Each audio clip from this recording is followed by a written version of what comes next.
What's up, everybody, and welcome back to another episode of Lands of Elysian. I'm actually just noticing that, well, this is the last episode for the year of 2021. Now, I normally don't do any holiday special type of episodes just because, well, actually, I just really forget sometimes. But I thought today maybe we could do something a little different, but also kind of special. So let's get started. Today I thought we could probably just go around and take a look at what we're doing, what we're still building up, and maybe some things that we've already done, but we're super proud of. Now, it's fair to say that right off the bat, I'm pretty proud of this entire world. We've been here building this place up for quite a long time now. And actually, this is probably my longest surviving single-player survival world. We've just done so much, I don't even know where to start. So this is where it all started. Down below you can see this is the central area of the town, or the village or kingdom of Fenrir. And this is where I spawned in for the very first time in this world. You can see here I decided to make this town central. And I thought it would be nice to feature this just because, well, it shows how or where everything got started. And it's hard to believe that this was kind of all wooded and it's now this bustling little village, or city, as you could call it. Now, of course, like any kingdom, we need a castle. And I thought that this had to be the spot right up here, just north of town, where you would go to see the castle. It's up on the hill, and this castle is actually sitting on its own island. So the rivers that are down below actually surround this and go out to the ocean. So it makes it for a very secure spot, but also it was such a nice big piece of land that it was hard to not have that as the castle area. And the fact that it was much higher off the ground than the rest of the town also just protected it a little bit more. It kind of made it had its own defense in some way. And kind of see the level of detail that we've really tried to push into this castle with the levels of depth, shape, block usage. You don't want to go crazy with blocks, of course, so I've stuck with a type of theme, which is stone and spruce. But stone has a good variety between the just normal stone blocks, the stone brick blocks, and the cobble. They're all very similar in color, but they provide different hues through their texture, and the varying shapes that they have with the stair blocks and the slab blocks just give you the ability to add so much more, also including the wall blocks before I forget that as well. But we've really tried to push so much detail in the castle itself, and I hope that this really came out to everyone's liking, because this is my first really large-scale castle that I've ever built. And in the throne room you can see just the level of detail we've pushed in here even further. And I think we may come back in here just to kind of push maybe the candles. So we may get rid of these lanterns because they don't really do too much for the lighting, but maybe some candles on top might make it look a little different. So there's something to play with there. You can just see the light coming in, and depending on what time of day it is, you can kind of see some god rays a little bit. There you go.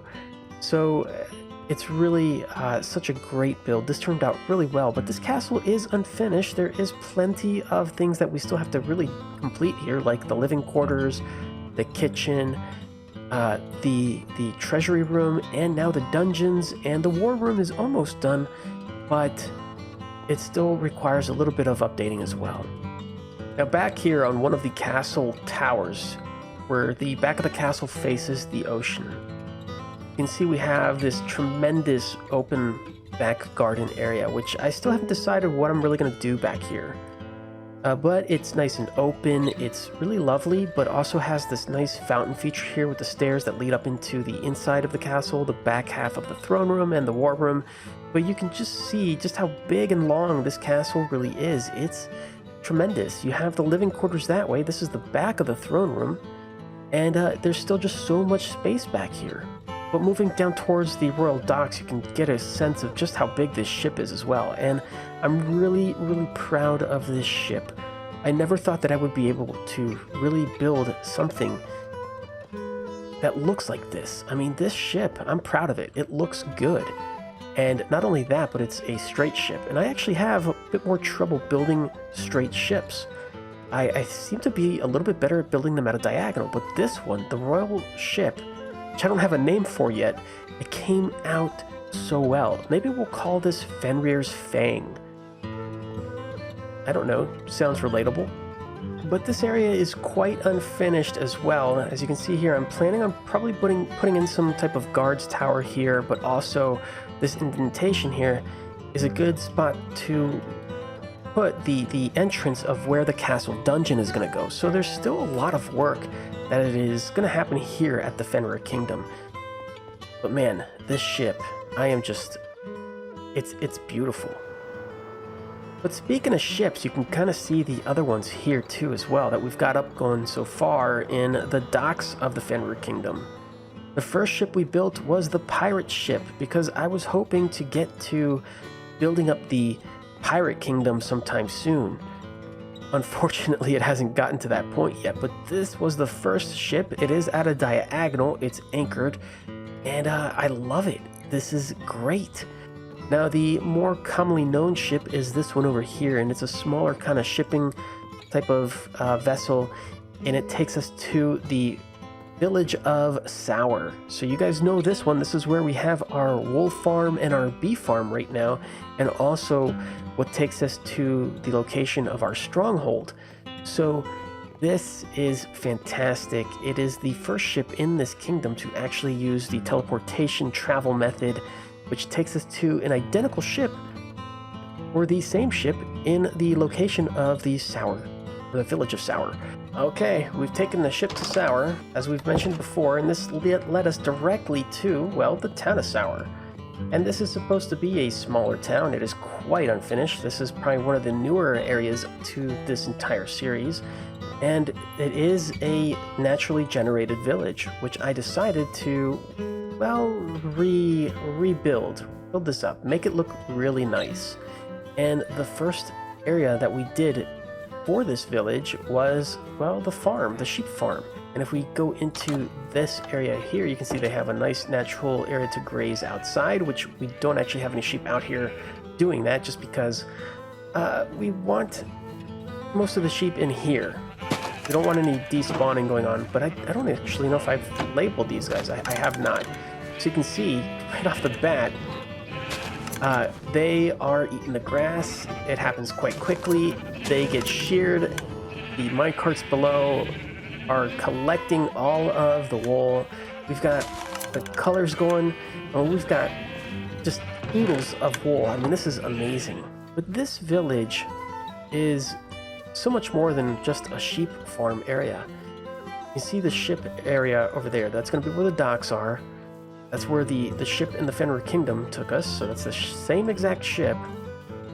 And then up here, we more recently built up our honey farms, which turned out really, really amazing. We've got so many bees in these things. They're producing so much honeycomb and honey bottles out here. But I'm coming this way, even though you guys have seen this, I'm coming this way because I have been doing some secret work out here. As you can see, we have been building up our ruined stronghold, and you can just see just the level of decay that this place is going to be in. Now, this is just this corner of the stronghold. There is still a bit more that has to happen out here, and we have to naturally build up some type of path that leads over this way, which I still don't really know how I'm going to do, because this is kind of tricky, as the area below has been split open by a ravine. Maybe some kind of earthquake happened here, and that's why everything is in rubble. And you can kind of see this ravine here. It goes that way. I need to lead some type of path this way. It's got to open up to this area here, and it's going to lead us over to the actual innards of the stronghold, and you'll be able to get down to the depths of the stronghold through this tower, which lead us on the path to our portal. Being brought right into the end immediately, you can see that we have some paths we can choose. We've got this long bridge that goes out that way. We've got some stairs that go above, but we also have this hallway here. And I'm realizing I'm in pretty deep trouble since I don't have my pumpkin head, so hopefully this goes over smoothly. These are things I want to show you guys because I'm super proud of them. I've never built anything out in the end, and I've never really traveled out in the end without the safety of everything that people have built before me when I play on SMPs. So this is my first time building a ender or a wither killing area out here in the end, and this place worked out so well. So this was a lot of fun to build because it's nerve-wracking since this is right under the portal that takes us back home. And so far it's worked out flawlessly, no issues whatsoever. But we have a place to kill the wither, which happens to be out here in the end. And it's been just such a tremendous journey to build something like this. But going back the opposite way, I'm also proud of another farm that we've built out here in the end, so let's go check that out because, well, it's just so much fun. All right, here we are. I took the liberty of repairing some of my stuff since I'm already here, but this is the Ender, and this is, again, another first that we've done here in Minecraft, and it's just absolutely amazing and fun. It's super efficient. If you guys have never built one of these, definitely do it. And I say that for any farm, actually. Like, take the chance to try and learn a little bit of redstone or just like some of the game mechanics that are in Minecraft to really build some awesome farms, because they really do help you out in the long run, especially when you're playing a long or end game type of, survival end game type of game. I mean, this has been amazing, and I just love the way this turned out. I did change a little bit of this farm here. There used to be a little pad out here that allowed you to step out and fly, so I just changed that to another area for storage just because I was tired of seeing some endermen somehow spawn out there. So I changed that to some ladders here. Now nothing spawns up here. It just makes this a little bit more efficient, although it really has no trouble in being efficient. I mean, this thing is just a mad machine. Now, another build that I'm super proud of because of just the way it turned out is the Cathedral. And I think it just came out really well. Going into the Cathedral, you can immediately see just how long the Cathedral is, but also just a bit of height here. There's just, a nice ceremony type area this way. But going down below, and you can see I still have the rails here because I'm still trying to transport villagers over to the Cathedral. We have a cooking or eating area for the clerics here. We have living quarters for the clerics, so you can kind of see them in there, and we have little confession areas so that you can talk to them and maybe give them some rotten flesh, which I currently don't have enough of. And down in the depths, the basement of the Cathedral, there is a secret worship area for the clerics. And there is our nether portal here because they've been trying to expel evil, but it was too much for them, and it's starting to slowly take over the church or the Cathedral. So let's dig into the nether and get onto some pretty fantastic builds we've got going on in here as well. You have this floating kind of area here, which is right above lava, and oh, this is terrifying already. But we're gonna go the opposite way because it immediately leads into another fortress, which we've heavily decorated, and I'm super in love with the way this turned out. If we go down that way, it goes to more of the fortress area, and I think we can see a skeleton, maybe? I believe that's just a regular skeleton. But not only that, also just the depths of the fortress. We've got this guy. Please don't get mad at me. Don't get mad at me. Okay. But also we've got the blaze farm going on here. I mean, it's been quite nerve-wracking actually, but this is probably our first blaze farm. While we have what you could call the blaze fortress, we have skeleton fortress now. And this turned out super, super amazing. It is unfinished though, so there's still a lot that we have to really come back here and decorate. We started to really build this theme of rib cages and just the contrast of the granite actually, which in this lighting does not look quite like granite. It looks more like diorite in some sense, but you can really see just the amount of hard work that's been going on in this fortress itself, with just having to scale the walls to really change the detail of this fortress itself, the amount of shape and depth and contrast with the blocks. really has taken on a new look for this fortress. We've even built up a spawning pad up there, which bleeds through this system here into a second spawning area.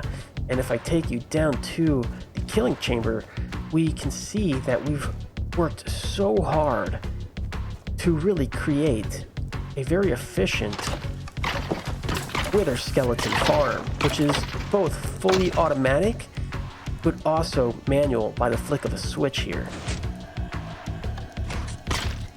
And I gotta say, it's just amazing.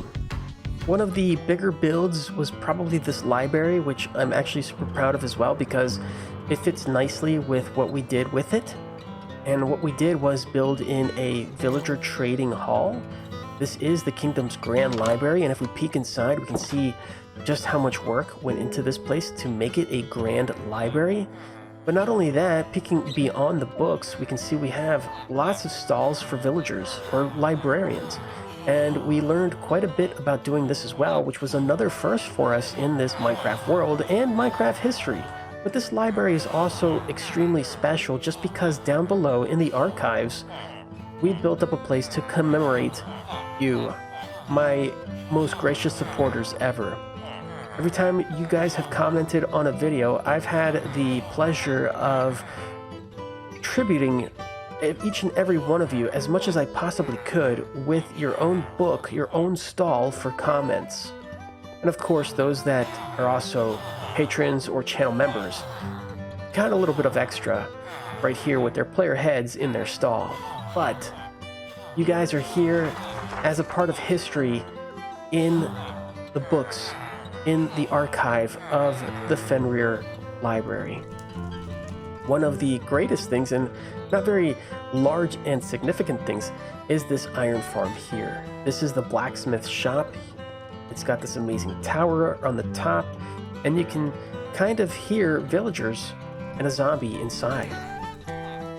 And because of this setup, it has worked just amazingly.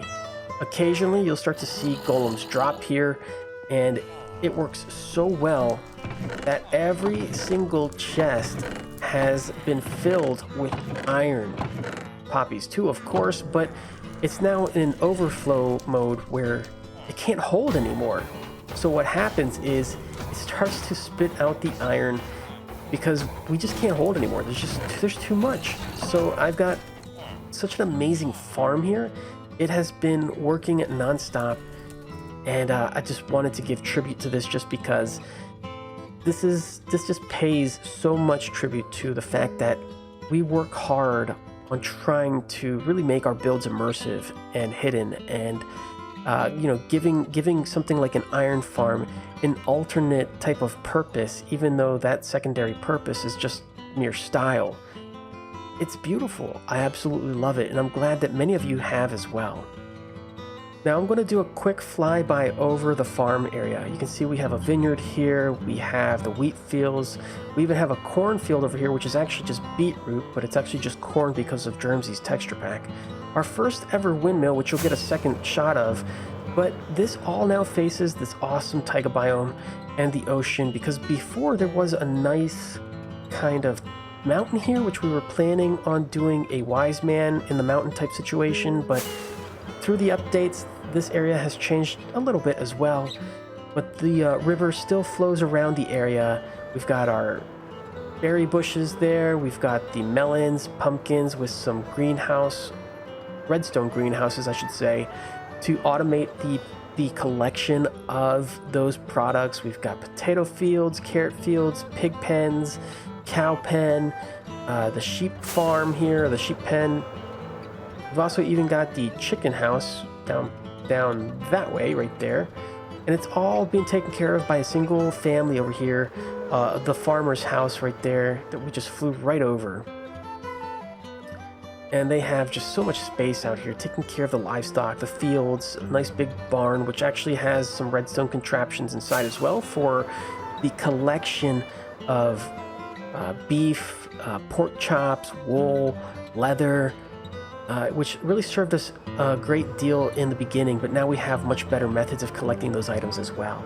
So the farm area is quite large and huge, and it just kind of adds to the world that is the kingdom. It's so important to have some type of farm out here for your kingdom, because it really shows you how people are surviving in this area.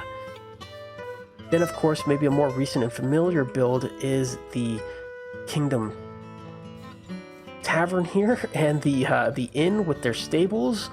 And this area is built up quite nicely. There's so much that we still actually have to do across the way here, so we may start to see maybe a few more houses out here, maybe a farmer's market as well. But there's just so much out here. This area turned out so well. It's important to kind of really show this place off too, because as many of you've noticed, the tavern is at a diagonal, while this place, or the inn, is at a straight, while this is at a slightly different diagonal, and they're each different shapes. And these two in particular are merged, so you have a diagonal build merged in with a straight merge, and it just really shows you just how much you can really push your builds. But not only that, our inn here actually houses a villager breeder, which has been quite nice in producing our villagers for many of our builds. So even though I don't have a big Christmas tree or New Year's ball drop in Minecraft, this has been a pretty cool little world tour, and I thought that it would be special enough to say thank you to all of you that have continually watched my series here, my episodes, really just enjoyed the progression of this world, and have really gotten to know me as a content creator. One of the things that's really hard is connecting with your audience, and I hope that that continues to grow over time as we continue to make more content. You guys are what's really special here, and though I don't have anything in Minecraft to really show all of you, as much as I try to do through the perks of being a patron member or a channel member and the comment archives, it's really just all of you, even the ones that stay quiet behind the scenes lurking. That's perfectly fine, but thank you to every single one of you. 2021 has been an absolute amazing year, even though it's been nuts in other ways. We have raised over $2,200 for Extra Life. That's $2,000+ that are going towards kids with cancer and other severe illnesses at Johns Hopkins. But not only that, we have also always tried to help out the Fallout community by joining Fallout for Hope and trying to raise even more for St. Jude's. So really, it's been quite a year. I'm so happy to be able to just do more than be a content creator, but really just provide and pay back all the support that is shown my way to helping those in need that really need it. This is a special thank you to all of you, and I hope you guys enjoyed this episode. Until next time, I'll see you all later, and let's go!